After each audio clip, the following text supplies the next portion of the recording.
కొల్చార మండలం చిన్నగనాపూర్ గ్రామానికి చెందిన వెంకటాపురం శంకరయ్య గ్రామ శివారులోని తన పొలంలో పండిన వరిధాన్యం రాశి వద్ద శుక్రవారం తెల్లవారుజామున గుండెపోటుతో మృతి చెందారు.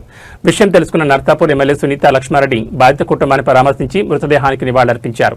ఈ సందర్భంగా ఎమ్మెల్యే మాట్లాడుతూ 6 కాలం కష్టపడి పండించిన పంటను ప్రభుత్వం కొనుగోలు చేయకపోవడంలో జాప్యం, ధాన్యాన్ని తరలించడంలో ప్రభుత్వం అలసత్వం వలన రైతు తన ప్రాణాన్ని కోల్పోయారని, రైతు శంకరయ్య మృతికి ప్రభుత్వం నిర్లక్ష్యమే కారణమని రైతు కుటుంబాన్ని ప్రభుత్వం ఆదుకోవాలని డిమాండ్ చేశారు.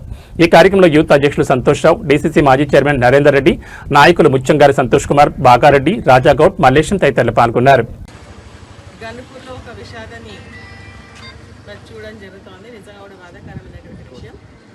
6 కాలం కష్టపడి పండించినటువంటి ధాన్యం ప్రభుత్వం కొనుగోలు చేయడంలో విఫలం కావడంతో మరి శంకరయ్య అనే రైతు మరి ఆ కళ్ళం దగ్గరనే కూర్చొని కూలిపోయి ఈరోజు చనిపోవడం జరిగింది.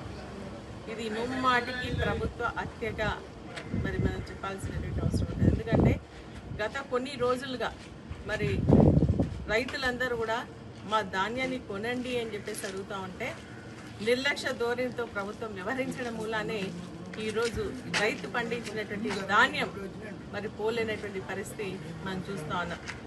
గత 15-20 రోజుల నుంచి కూడా మరి మేమందరం కూడా రైతులకు సంబంధించి ఏదైతే ట్రాక్టర్